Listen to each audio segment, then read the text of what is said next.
Time for some clinical peanuts.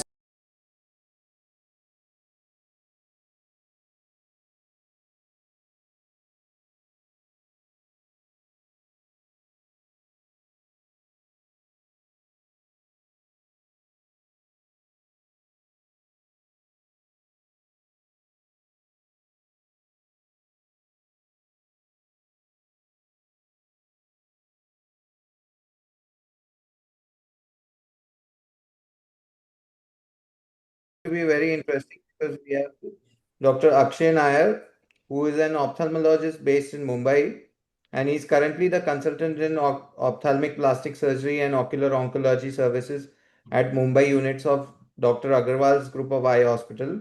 He's also a faculty at Sir H.N. Reliance Foundation, Mumbai, and he's trained at Shankar Nethralaya, Chennai, following which he completed a long-term fellowship in ophthalmic plastic surgery and ocular oncology at LV Prasad, and he has also completed an ICO fellowship in oculoplasty and orbital surgery at New York Eye and Ear Infirmary. He has been honored with Achievement Award by the American Academy of Ophthalmology and the Asia Pacific Academy of Ophthalmology in 2019. And Dr. Nair has authored over 150 index scientific papers published in peer reviewed journals and has also contributed to 15 scientific textbooks. He serves as an elected member of the Executive Councils of the Oculoplastic Association of India and the Asia Pacific Society of Ophthalmic Plastic and Reconstructive Surgery. So this is in brief because we are short in time. Otherwise, we have a lot of things to talk about with Dr. Akshay. And I think everybody knows he doesn't need any introduction. So, Dr. Akshay, let's go ahead and we'll introduce our presenter also, Dr. Priyanga Manivel. And she is a resident from Eye Foundation, Coimbatore. Okay. So, off to you, Dr. Priyanga and Dr. Akshay. Yes, sir.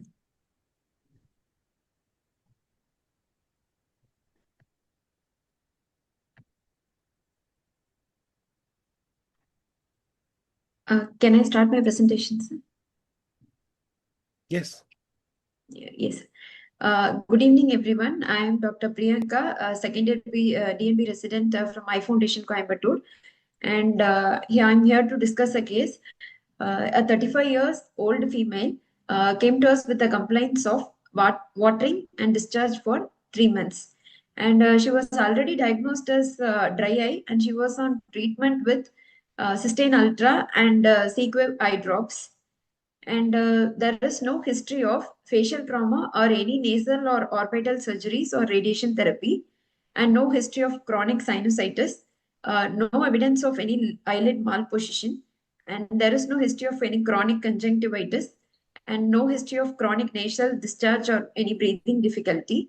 And the patient is not on any medications, and she doesn't have any past medical history like any skin disease or other systemic illness, and she has no significant surgical and also family history.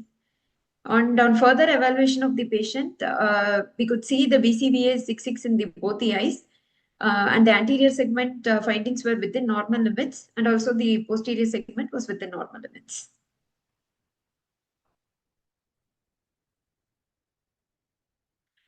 Here in this video, we could see Roplas was done in this patient, and it was positive with mucoid discharge.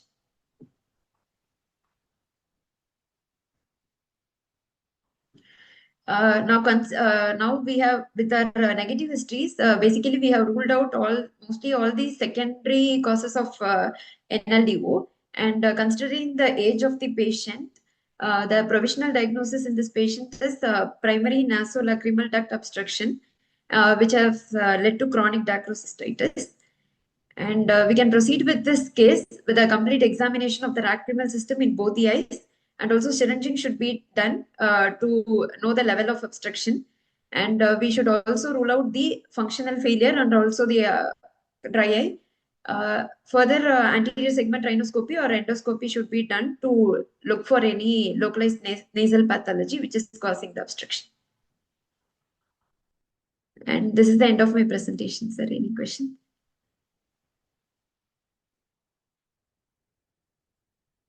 Yeah. So let us pick up one of these things that you've mentioned, complete examination of the lacrimal system. So you would start with irrigation, syringing. So did you do syringing in this patient? Uh, no, sir, this sir, virtual case given to me, sir, All right. actually. So what would be your surgical management in this case? First, we should do syringing because if the other closed DT could be because she is also treated for dry eye. If any punctal plug migration, that also first should be ruled out before we proceed with any surgery. Okay. So, uh, but when you're doing a regurg, so what you mentioned Roplas, Yes. you need to always expand Roplas and mention it in your case. So do you know you can expand the acronym? Yes. Regurgitation on pressure over the lacrimal secretion. Right. So if there is a regurgitation on pressure over the lacrimal sac, anatomically, where does that indicate that obstruction is? And the duct, sir, Naso Lacrimal Duct, because the sac is having the contents, which is Correct. giving a So positive. did the patient have a dilated sac over there? Like a palpable large sac or something that you could. Yeah. Looking at that video, it is not that evident, sir. Right. It is not that evident, but you can definitely see at the medial canthus, there is a little shine that you're able to see, right? Yes, sir. Yeah, little bit of a kind of a, let me see if I can annotate this. No, not really. Okay. Yeah. So, Sir, this region is. yeah, over here, that glare you see, and this part is a little more, yeah, this part is a little more enlarged. So, basically that shows that it is little full. So sometimes what happens is you see a lacrimal sac that is enlarged, and when you do check for Roplas, the patient actually swallows and they get a discharge in their nose, in their throat. Have you encountered that? No, sir. Okay, so what do you think can be the case where they have a dilated sac, but when you check for Roplas, it empties into the nose, but they are complaining of watering? Partial obstructions. Okay. You mentioned it in your subsequent next plan. If you go to your next slide. Yes, sir. The functional failure. Correct. So what is a functional? Tell me more about the functional failure. Uh, Basically, the lacrimal pump, the pump includes the orbicularis muscle, then it's basically the orbicularis muscles mainly, and that should means Correct. any entropion, or any lid laxity. So why does the orbicularis muscle affect watering and drainage of the tears? When we like close our eyes, due to the orbicularis function, the tears get sucked inside the sac, and when we just open the eyes, the sac collapses so that the fluid drains into the duct. Uh, so The the lid movements opposite. are easy. Yeah, so it's the opposite. When we open the eye, the sac actually opens up. So basically, there is the pretarsal and the preseptal orbicularis muscles, Yes, sir. which is they are the different parts of the orbicularis. Yes. And the pretarsal muscle is responsible for the involuntary blink, whereas the preseptal and the orbital portion of the orbicularis is responsible for the voluntary blink. So when we are involuntary blinking, our eyebrow position never changes. But keep your finger on your eyebrow and try to blink forcefully. You will feel the eyebrow coming down as forcefully as you can. Yes, sir. Yeah. That means when you voluntarily blink, your orbital portion of the orbicularis is contracting. But when you are involuntary blinking, only pretarsal is contracting. This pretarsal orbicularis, as it goes medially, gives out two small little strips. One is the anterior crux and the other is a posterior crux of the medial canthal tendon, and it inserts onto the anterior lacrimal crest.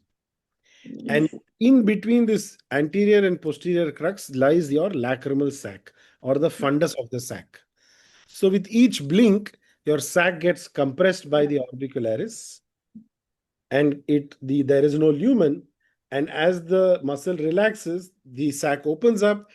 There is a negative vacuum that sucks the tears from the cul-de-sac. This works as long as the dimensions of the lacrimal sac are within normal limits.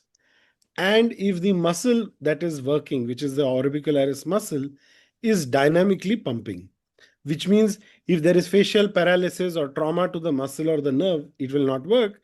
Similarly, if the sac is very large or enlarged, again, it's become so big that no amount of pumping is going to help. And that happens when patients repeatedly have episodes of obstruction causing a large sac, or in some cases, even without an obstruction, or even if there's a partial obstruction, the sac keeps enlarging with accumulation of debris and collection and becomes very large. And in those cases, like you said, I can do pressure on the sac, it drains into the nose. But when irrigation is done, it is patent. But patient always has watering because the pump is not working. In those cases, it's called an atonic sac because the sac has lost its tone. So again, in those cases, we will have to do a DCR so that gravity will allow the tears to go down into the nose. Yes. So another important part about Roplas that I wanted to share is Roplas is routinely considered as the gold standard for screening for NLDO before cataract surgery or intraocular surgery. Yes. So would you agree that it is the gold standard, or do you want to do syringing in every patient?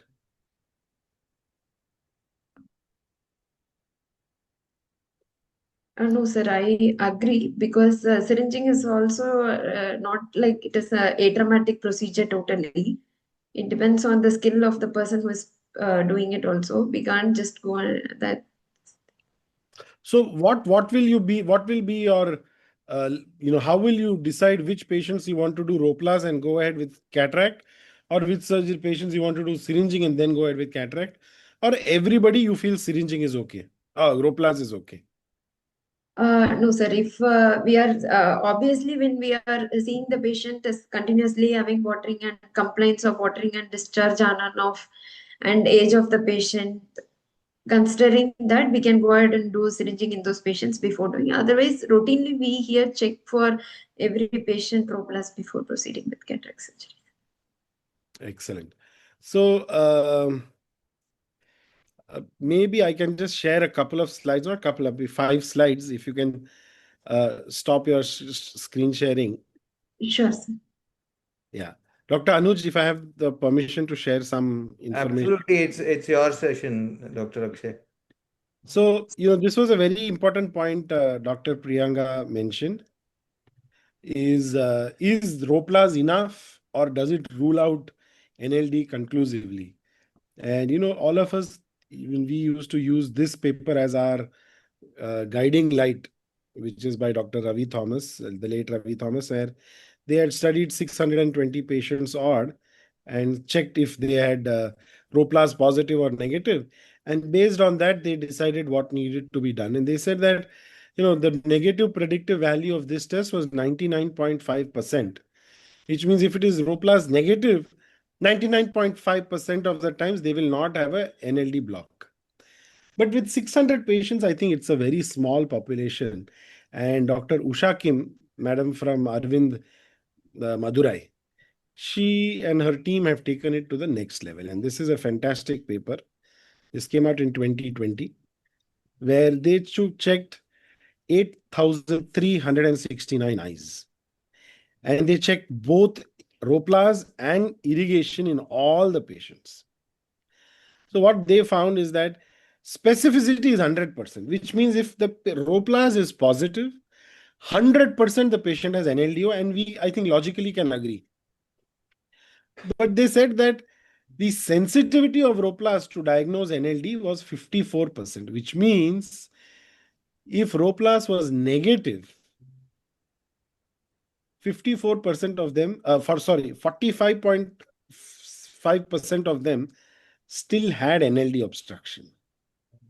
So Roplas alone has a very low sensitivity and a low positive predictive value in detecting NLDO, especially when it is negative. So a Roplas negative does not rule out NLD obstruction. And the Arvind Eye Care system has recommended Roplas and irrigation in every patient. And I think the way Dr. Priyanga mentioned is that is this feasible in every practice? No, because if every patient, especially, every patient who undergoes intraocular surgery has to be called a day before, irrigation has to be done by a skilled person, that is a lot of time and effort. So always ask the patient, is there watering?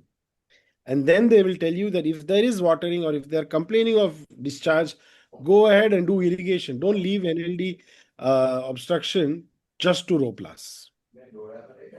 Because if there is an NLD on the side where you are going to operate, it is a known risk factor for post-surgical infection. A lot of places, if there is an NLD obstruction on the right side, they will say that we cannot even do a left surgery, although evidence shows no contralateral NLDO it basically tells you that contralateral NLDO is not a risk factor for intraocular surgery in the other eye. So if right eye has NLDO, you can go ahead and do with a NLD left eye surgery because there is no evidence. Although logically we can think, okay, if patient touches this eye and then touches that eye, there is a chance that they may transmit infection. If you diagnose an NLD, DCR and not DCT is the surgery of choice because DCT is a non-physiological surgery where you are removing the sac. The drainage is still not being restored. So patient satisfaction is going to be poor. Sometimes we also hear that, if the water is fluid, is clear, that is coming from the irrigation, there is no purulent discharge, there is no mucoid flakes, then we can just do a punctal cautery and go ahead with it. Absolutely not. NLDO is NLDO is NLDO. If there is an obstruction, which is an anatomical obstruction, you are doing irrigation, it is going down and coming back up. There may be no mucus because the patient may have gone to another clinic the previous day and had irrigation and all the mucopurulent fluid has been drained out. So don't let the state of the fluid guide you as to what needs to be done. And punctal cautery again is only in asymptomatic cases because punctal cautery itself has a 40% of recurrence rate.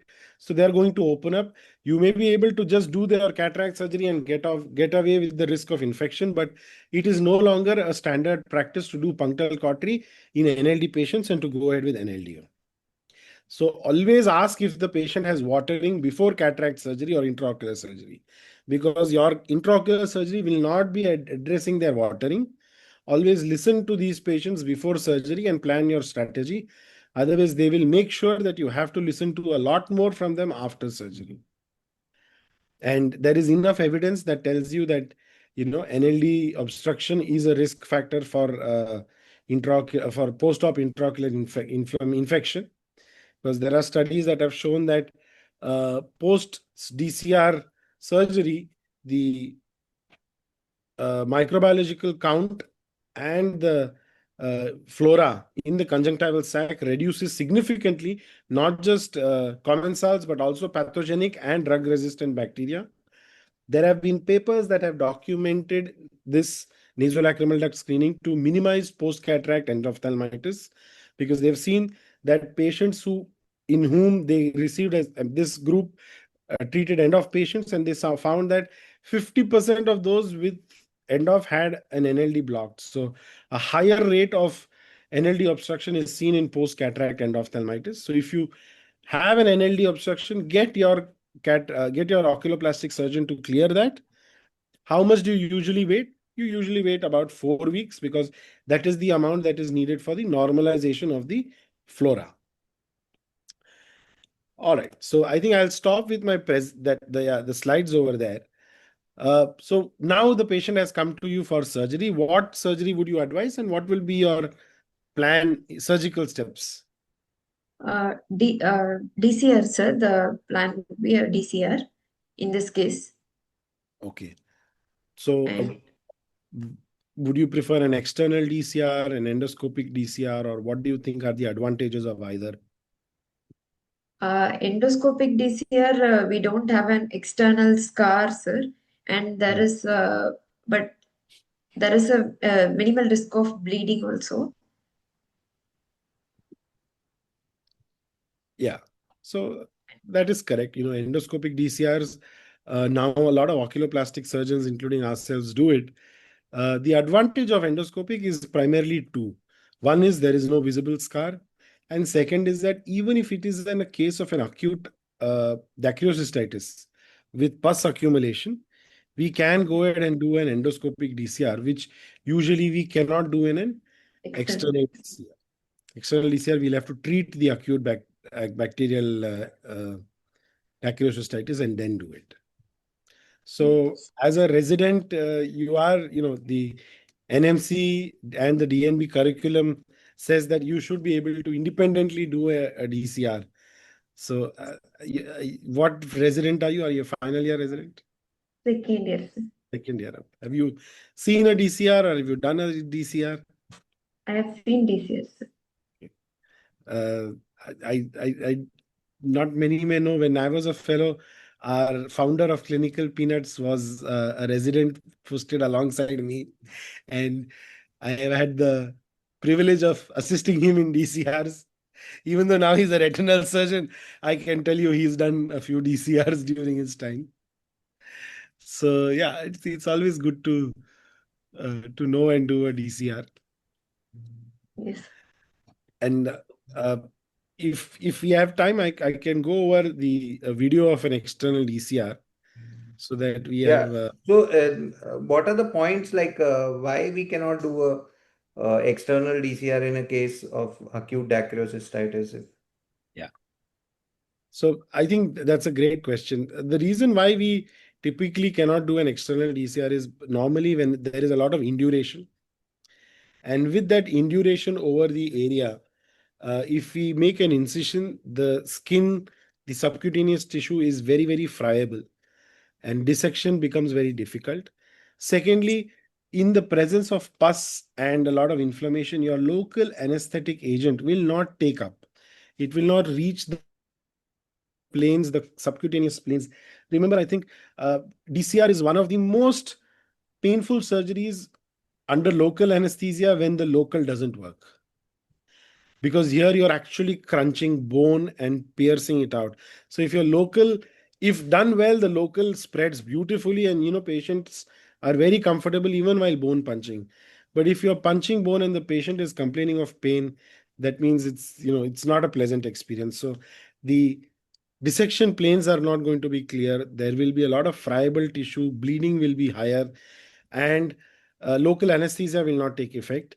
Also, the sac is going to be very friable, so suturing that and suturing the skin will be difficult. So all in all, you're almost always making sure that that is going to fail, because when friable and uh, infected tissue heals, there is always healing by secondary intention, so it does not heal well. Compared to that, why an endoscopic DCR works? Because all you remove is the mucosa, make an ostium, and just open the sac and drain the pus. And there is mucosal lining of the nose that goes and sits alongside the opening that you've made. So the nasal mucosa is never very congested in acute dacryocystitis. So that way, you don't open up the orbicularis, you don't open up the skin, and none of that friable, inflamed, infected tissue comes into your surgical view. So that's when endoscopic works well and an external doesn't work well. Thanks, Akshay. And one more question, Dr. Akshay. Generally, in medical college, we have this thing of antibiotic sac syringing. Yeah, yeah. So does it work? What are the indications? Or I actually, I always wondered why they do it. I understand if you're doing syringing for about 50 patients in a day or 100 patients in a day, then you can, you are okay to irrigate with an antibiotic fortified solution. So what they do is they take 1 liter of NS or something, and they will add 1 injection of gentamicin in it or some another antibiotic and irrigate with that. I'm okay with that. The reason being that post irrigation in patients with NLDO, post irrigation, there is a chance of inciting acute dacryocystitis in less than 3% of the cases. So once in a while, you will have a patient with an NLDO whom you have irrigated and you've told our blockage hai, come back for a DCR in 3-4 days. But before that, they will come back with an acute dacryocystitis. So to prevent that rare occurrence, if you're screening 100 patients, you are give it that small percentage of 1 or 2%. Every day you will have one patient coming back. So just to make sure you can do that. But if you're going to be screening 5-10 patients, then antibiotics really doesn't play a role. If at all anything after irrigation, put in a drop of paracaine and put in a drop of povidone iodine, which is available with you, and that should be enough. So, antibiotic irrigation really doesn't help because that is not the dose that is going to be therapeutic dose. So you're just increasing bacterial resistance in these cases. So that I will not. And the other thing that is my pet bugbear, which I see a lot in medical colleges and even when I was in Sion Hospital as a faculty, trainees would take a 26 or a 27 needle, bend it, and then the tip of the needle would be broken off such that they would have made a cannula from a needle, but the tip of that needle still would be very abrasive. So please do not use a needle and fashion it into a cannula and use it. From your cataract set, just take a hydro cannula, a 24 or a 25 or a 27, 20, whatever gauge. Anything less than 23 gauge is good enough. A hydro cannula is good enough. Your visco cannula is always a little thicker. It is 20 or 22. So try to take a thin or a medium gauge hydro cannula and use that in your OPD as irrigation. And that works very well. Put a drop of paracaine always before doing irrigation and a drop of antibiotic or povidone iodine after it. No need to, give a patient irrigate with a solution of antibiotics. And as a treatment, does it work? No, because unfortunately, there's a structural function. There's a structural obstruction there, an anatomical obstruction. So it reduces the amount of discharge, and some patients will tell you, "Acha, my eyelids are no longer sticking," because you just reduce the bacterial load there. But in 3-4 weeks, they will come back with the same symptoms. So, it's like an angiography is not going to take care of the block, so we have to do the angioplasty. Oh, so you come to another topic, dacryocystography. What would be the indication? Right. So that, again, a great question, because a lot of times they keep getting asked in exams, what is a DCG or what imaging would you use? So basically, there are two types of, there's either a CT DCG or an MR DCG. And let me just share my screen just to show you what these screening tools are. Okay. So here we can see the bone is seen very well. The moment you see bone very clearly, remember it is CT DCG. Bone is seen very well only in CT. In MRI, you will see soft tissue clearly, and bone is never seen as clearly. So here you can see, the white hyper intense signals that we are seeing follows the shape of the punctum and the lacrimal sac and goes into an nasolacrimal duct on the right eye. Whereas in that left eye, we are not able to see, and there is this pickled pattern that we are seeing on top. So basically what they have taken is taken the contrast material, put it in the eye, and followed it as it goes down the nasolacrimal duct. In the right eye, it is patent. In the left, it is only filling the sac but not going down. And the rest that you see is all the sac, is all that fluid on the cheek, and it is coming down as epiphora. So this is how you can see it in the other cuts. When you're seeing a slightly oblique, here you can see that it is going into the nose, whereas on the left eye, it is not going into the nose. Again, a regular CT scan cut, you are able to see the hyperintense contrast material in the bony NLD on the right side, not seen on the left side. And this is an MRDCG that uses the same thing. Basically, we put in a contrast material in the nasolacrimal duct, ask the patient to blink. It can be put in two ways. It can either be put in as a drop or you irrigate it and push it. Both ways we'll be able to find it. What are the indications? What do we use? I think this scan, if you want, you all can take a screenshot of this. Conventional DCG is basically you irrigate it with these contrast materials, iodine-based contrast materials, and irrigation is done with cannulating. Basically, you put in, you do irrigation, and digital subtraction DCG is, of course, no longer used. We prefer either CT DCG or MR DCG. Basically, what are we looking for? We are looking for where exactly is the obstruction. Where do I prefer to do this? I prefer to do this in patients with trauma, post-trauma, if they've had a fracture repair and we've put in bones and plates to put the fracture in place. Oftentimes, there is a screw or a plate that is impinging on the nasolacrimal duct, and there we can see the how it is getting filled and can exactly find out the defects.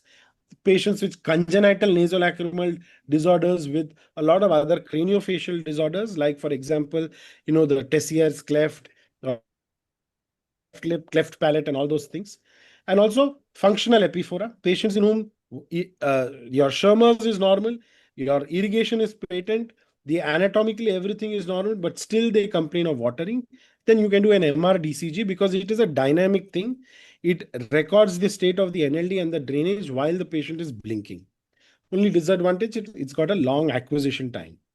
So this if in your exams this comes and you are able to reproduce this, then nothing like it. Whoever is doing graffiti can stop. All right. Okay, so I think we have some more time. So maybe I'll just share some videos of external DCR. So that will wrap up the management of this patient.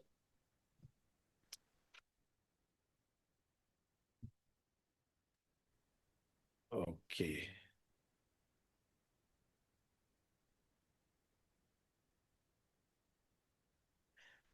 Yeah, so everybody likes a DCR punch.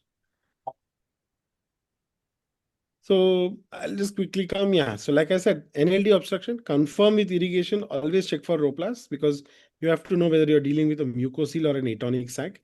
Indications for an external DCR is, secondary NLD, primary NLD, functional NLD obstruction, or the previously untreated NLD obstruction also.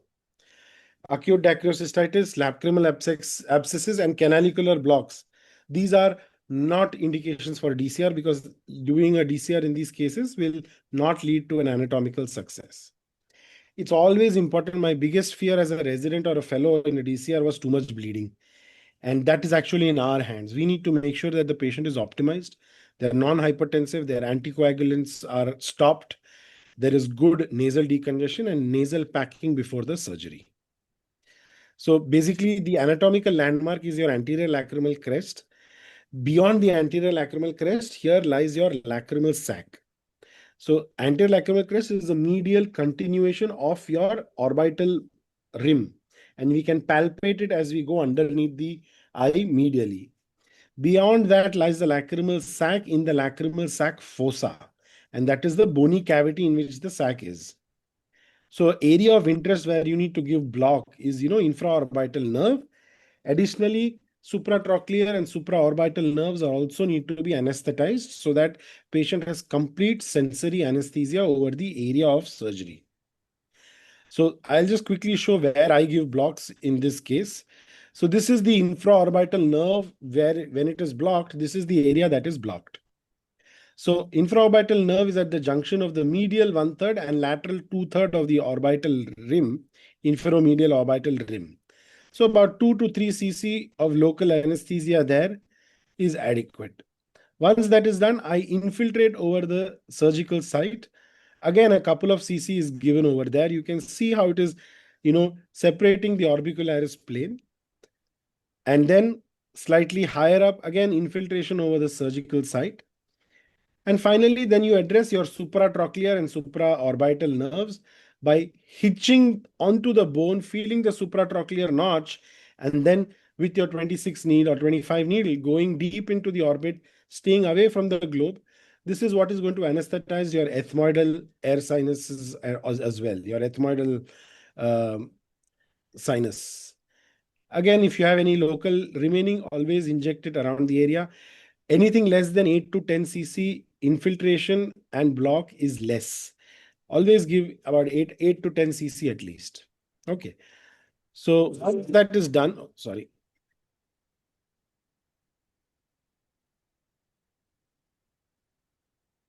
All right. So this is a surgical incision. See where I'm making the incision. It is going from the just above the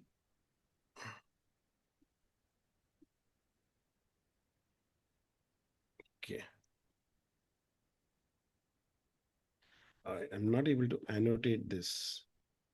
Let's go back. Yeah. So the duct obstruction. incision is being made just above the medial canthus and along the anterior lacrimal crest. About 2 centimeters of incision is enough. Incision should cut the skin and orbicularis at the same time. The next layer is to visualize the bone. So what you can use is your suction cannula itself to just separate the orbicularis from above the bone. Now, this is what I was talking about. This white line is the medial canthal tendon. A lot of surgeons prefer to incise it and open it up. One of them, like to do that because by cutting the medial canthal tendon, we now have direct access to the fundus of the sac. So now what we are doing is reflecting the periosteum and the lacrimal sac away from the lacrimal sac fossa. So basically we are separating the sac away and identifying where we are going to make the initial bony ostium. Remember, a DCR does not have to be a bloody surgery. All you need is good optimization and making sure you have a good suction machine. So you see that there is a clear bony fissure over there. That is the junction between the frontal process of the maxilla and the lacrimal bone. And that junction is where we will make our initial ostium. So once we create an ostium, we use a bony punch to push the mucosa inward, engage the bone, and then serially put in larger punches to remove bigger chunks of bone. It's important to push the nasal mucosa away like that, then engage the bone and twist and punch the bone away.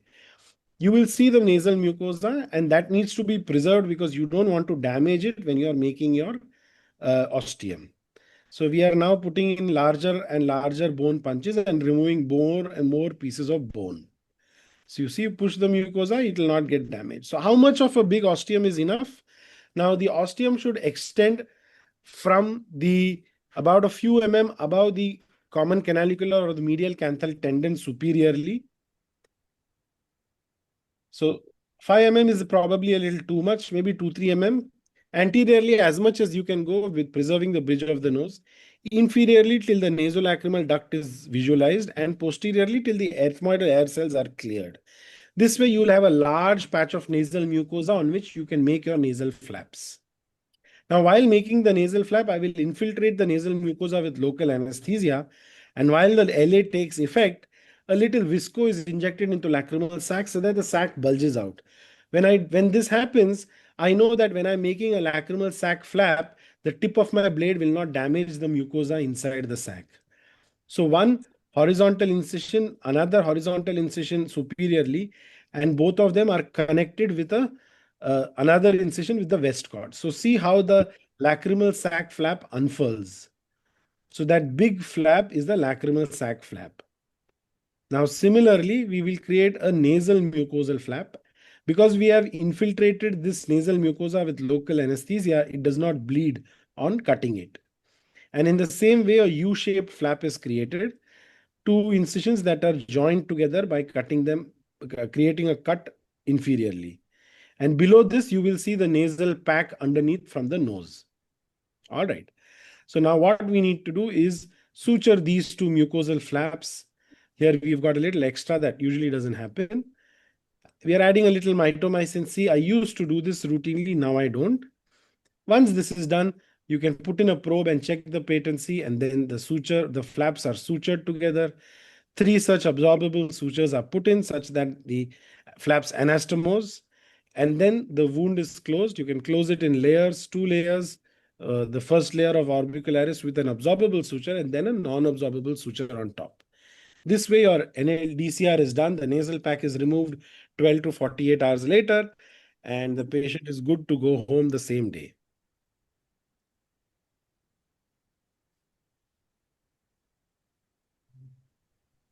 I think that was really amazing surgical video. And though the eye was moving, I still want to ask, was it a cadaver you were operating? Because I it is wish not what we see. no, this was so this was a slightly younger patient. I'll admit my own DCRs are never as blood free as this one was. This was an optimized case. I was recording it, so patient was a young patient, a little sedation, hypotensive, so it worked out. No, I think that video will even like we'll have a lot of people turning to oculoplasty It's seeing good. that video because The video DCR is is on. the main Yeah, hindrance whenever is true. That video is on my YouTube channel. So all DCR, DCT, TOSIS, everything can be seen on our YouTube channel. So feel free.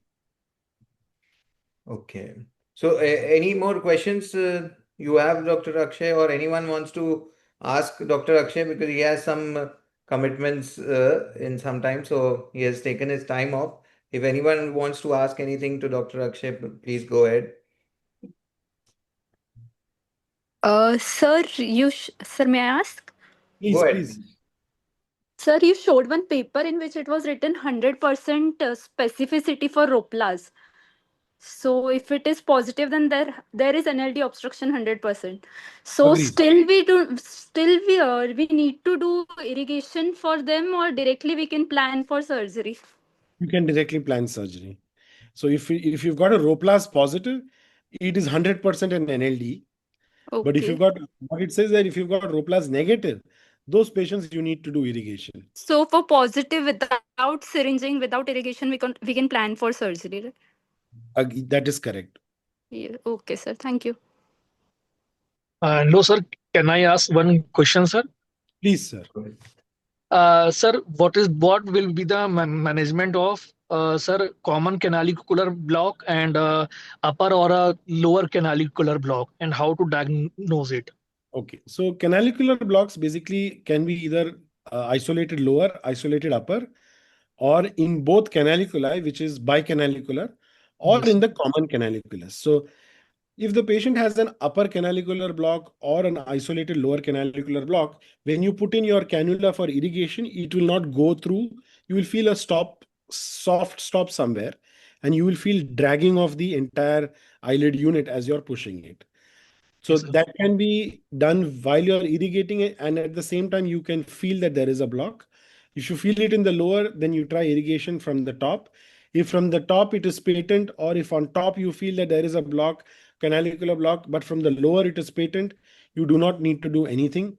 One patent canaliculus is adequate for normal well-being and is not a contraindication for cataract surgery. Go ahead and do whatever you have to.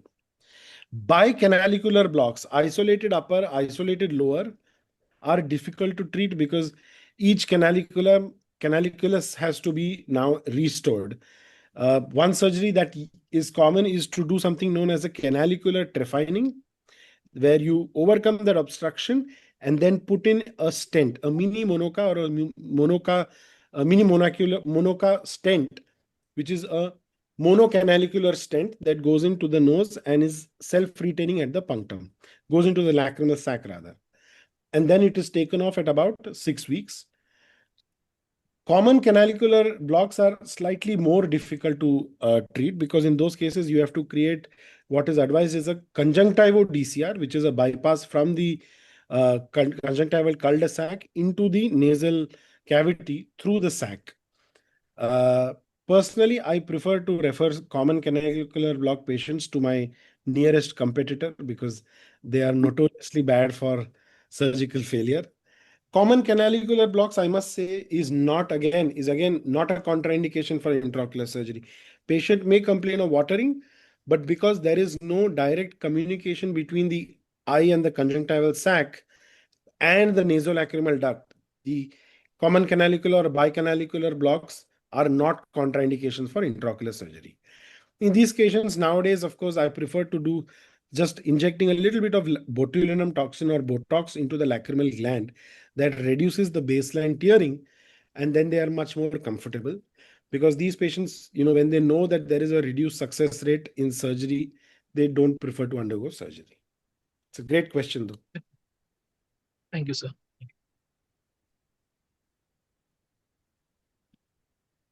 Sir, you have mentioned while you are showing a surgical video, the mitomycin you have stopped using. What is the reason behind it? Because mitomycin C in normal routine surgeries is really not indicated. It is indicated in when you're having small lacrimal flaps, repeat surgery failures. I mean, you're doing a previously failed DCR, previous multiple episodes of acute dacryocystitis where there will be a lot of scarring. Those cases you can do. Otherwise, routine NLD obstructions where you're doing a primary DCR, you don't need to use mitomycin C or even use stent. Yes, sir. So this mitomycin will be injected where would be the location? So we can either use, take mitomycin C in those pledgets like we saw and put it there for 2 minutes. So 0.02% for 2 minutes and take it off. Or you can even inject 0.1 cc all along the edges of the nasal mucosal flap that you've created. Dr. Javed had described this technique called circumosseous mitomycin C. Yeah. So that 0.02% for 2 minutes, and you keep it and then you do it, or just inject 0.1 cc all around the edges of the nasal mucosal flap. Basically, it is given to inhibit the nasal fibroblasts from proliferating and scarring. And that concentration of 0.2% for 2 minutes is ideal for inhibiting fibroblast growth, but not causing apoptosis or necrosis. So it's just the sweet spot. Sir, what will be the primary site of or the site of the primary cut, sir, sir, to prevent the angular vein cutting? Sir, will it be 4 millimeter? Yes. Right. So first thing is, where is the angular vein situated on the face? We need to know that. Sir, it is around 4 to 6 millimeter from the medial canthus. 4 to 6 millimeter. Yeah. So it is 4 to 6 millimeter lateral to the medial canthus. I mean, sorry, it is 4 to 6 Medial millimeter to medial to the lateral canthus. So I prefer, so if you feel the medial canthal tendon, the MCT is always palpable here. Yes, sir. I draw my incision starting at the medial canthal tendon along the anterior lacrimal crest 2 centimeters in a J-shaped fashion. Okay, sir. So that way your angular vein will always be medial to your incision, and almost always it will be under your cat's paw retractor. You need to be careful that your assistant doesn't yank it too much, because sometimes the tips of your cat's paw can actually damage the angular vein. So during the surgery, because of the retraction, you will not have bleeding. Once you tell them, okay, leave it, and they release the cat's paw, suddenly you will see bleeding coming and you won't know where it is. You'll have to lift the flap and see, and there you will see the angular vein has been damaged. So then you may have to cauterize it. Sir, after a skin incision, dissecting the orbicularis instead of directly making incision, does it make it more safe not to touch the angular vein? Can you say that again? Making a skin incision, then just dissecting the Absolutely. orbicularis, so that layer by layer we go, so that we directly go and You reach the bone and then elevate everything and then put your cat's paw. Absolutely safe and helpful technique. Yeah. yes. Sir, you said that we can use hydrocannula for syringing. So, when we use a 26 gauge needle, we generally discard it after use. So, can we use the same hydrocannula in 2 or 3 patients? So see, as long as it's in an atraumatic fashion, that should be okay. But what I prefer to do is have at least, use one per patient, especially in a patient whom you have just operated. If you're doing a irrigation for a patient who's 1 week post-op, your tip of your cannula is going to be in the ostium where there will be some fresh blood. So, you just want to be absolutely safe. Use disposable hydrocannulas, or you can even use metal hydrocannulas, which can be autoclaved. So. Okay, thank you, sir. So for resurgery, what is your preferred choice? Is it endonasal or External. I prefer external DCRs because anatomy is very clear there. Endoscopically, the most common cause for failure is actually septonasal, nasoseptal adhesions, which become very difficult to go endoscopically. The view is limited. So external and repeat cases or previously failed cases, I prefer to go externally, put in a stent, and then do it and use mitomycin C. oh. So if the patient has no this, you would go for an external DCR for all the cases. If the patient has no contraindication, then I can go either ways, in external or in But what is endonasal. your preferred choice now? There are a couple of hospitals where I have the endoscopy units. Those places I prefer endoscopic. But if it's a younger patient under 40, an endoscopic works really well. No comorbidities, amenable to GA. Yeah. The moment patient has comorbidities and GA is going to be an issue, then local and external is preferred. But then there used to be that the failure rates are higher. So that used to be the case because that time a small opening used to be made. Nowadays, we make a fairly large opening, which is almost comparable to an external DCR size. And also nowadays, more oculoplastics are starting doing it. So success rate is improving. Yeah, I think that is also one important point, that the acceptance has come for the technique. So I think anyone has any other questions? Sir, you put you keep stent for how long? 6 weeks. Okay. And sir, if after putting the stent also, if the patient complains of watering, like if we have not removed it, but still if he is complaining of watering, so can we consider it as a failed surgery, or we can wait for Yeah, some? you have to tell them that while the stent will be there, watering will be there because the stent actually is physically in the canaliculus, which is supposed to drain water. Some amount of capillary action happens and drainage of tears does happen alongside the stent. What you can do is actually do irrigation from just within the punctum with the stent in place.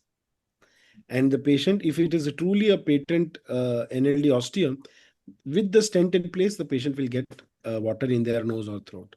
And that will reassure them that it is patent. And then it also reassure the surgeon that it is still patent. So they can then go ahead and remove the stent. Thank you, sir. Thank you. Hello, sir. Yes. Hello. Sir, one question from my side. Sir, today itself I encountered one patient. She was around 60-year-old. But sir, I advised her for admission, but she didn't wanted to get admitted for DCR surgery. Then what we should do, or what type of treatment we should start? So if it is an asymptomatic nasolacrimal duct obstruction, the She was surgery. symptomatic. Yeah, but as long as Roplas she positive. Roplas positive, but she doesn't have Yes, sir. acute dacryocystitis, really there is no treatment. It's like saying I saw a patient with NS3 cataract. I told her to get cataract done, but she doesn't want to get cataract done. What treatment can we do? Nothing. We just hope that she has the sense to get it done. Eventually, they may end up having an episode of acute dacryocystitis, which will convince them. But otherwise, in a patient who has an NLD block, medical treatment really doesn't work. To reduce the No need discharge. of antibiotic. Yeah, I mean, you can give a course of 1 week of topical antibiotics to, remove the bacterial load, reduce the discharge and the stickiness. But watering will persist and the obstruction will persist. Thanks. Yeah. Sir, post DCR, like post op day 1, do you do syringing with gentamicin? No, there is no need to do irrigation. If on table, you have created a good patent ostium, then you don't need to do a syringing till about 1 week. When they come for suture removal, that time you can do syringing. And that to do syringing with normal saline or your distilled water. No need for antibiotics. You're already giving them topical antibiotic steroid, no? Yes, sir. That will be enough. Okay, sir. Hi, sir. Hello. I had some connectivity issues. I just wanted to confirm a couple of things I think I've missed. Sure. Can I? Thank you. You have said that Roplas is 100% specific. So if Roplas is positive, then we have a confirmed obstruction. We should not do probing and syringing because irrigation, because it will not be a long-term treatment and straight up planned DCR. And either it's going to be endoscopic or external. That depends if the patient is fit for GA or if there is Dacryocystitis. Am I right? It depends on surgeon preference. Okay, but like probing and irrigation is out of the picture then. Probing works only in children under the age of 5. Okay, thank you. Probing has no role in resolving nasolacrimal duct obstructions in adults. Don't do it. It is very, very painful. Remember, the bony NLDO is pliable with a membranous opening at the other end in children. In adults, it is bony with a hard obstruction at the end. So putting that NLD probe in the NLD in adults is going to be intensely painful and serving no purpose. Thank you so much. Yes. Sir, to control post-op bleeding intraoperatively, you take any special steps, sir? Yeah, so post-op bleeding will happen if there is intra bleeding. So try not to do that. But I always give all my patients tranexamic acid, 500 milligram 1 hour prior to surgical incision. And also on post-op day, the surgical on the day of surgery, it is continued TDS. So basically 1 before surgery and 2 after surgery, 500 milligram continued. And I keep that regimen on for 2 days. And at the end of second day, on the second day, the pack is removed. Usually it's adequate. Yes. Hello. Yes. Good evening, sir. Good evening. Sir, my question is if a patient is having partial block or complete block clear regurgitation, whether to proceed for cataract surgery or sac surgery. So I am not sure what a partial block is, because if some water has come into the patient's nose, that means that the NLD is patent. And in that case, we can go ahead with cataract surgery. When we feel it's a partial block is when our rate of irrigation is far too high and forceful as compared to the lumen of the NLD. Remember, the nasolacrimal duct has a lumen of about 0.4 to 0.8 millimeters. So less than 1 millimeter is the diameter of the NLD. So the rate of fluid through that flow is very less. So here we are using a 5 cc or a 10 cc veterinary syringe and trying to push all that fluid down. Obviously, some of it will come back. But if the patient tells you, yes, I'm getting in my throat, and if you're using normal saline, you will see that the bitterness, saltiness of that fluid will cause them to grimace. You know that it has come into the throat. It is not a partial NLD. It is a patent NLD. Now, if you're having clear fluid while there is a regurgitation, it tells you that there is an nasolacrimal duct obstruction. And I mentioned it clearly. Fluid is fluid is fluid, whether it is clear, whether it is mucoid, whether it is partially mucoid or clear with mucoid flakes, doesn't make a difference. The block has to be addressed first. Okay. Thank you, sir. Yeah. I think that lingo which we used to have in medical college, it's only CB. There's no CB with MR or CB with CR or. So that is now all obsolete. Yeah. So it is all is CB. If it is CB, that's it. I think we have had a very good discussion, and thank you, Dr. Priyanga, for presenting the case, and thank you, Dr. Akshay, for Thank taking you, sir. time out and explaining all the topics in detail. We hope to catch up again, maybe with some other topic. And Yes. thank you everyone for joining in. If anyone has any question, please pass on to me, or you can directly subscribe Dr. Akshay's YouTube channel. You must have already subscribed because he has the most subscribers. And if anything is there, do put in a message, and we'll get Dr. Akshay's opinion on it. Thank you, everyone. Thanks for joining. And thanks again, Akshay. Thank you, Anuj. Appreciate it.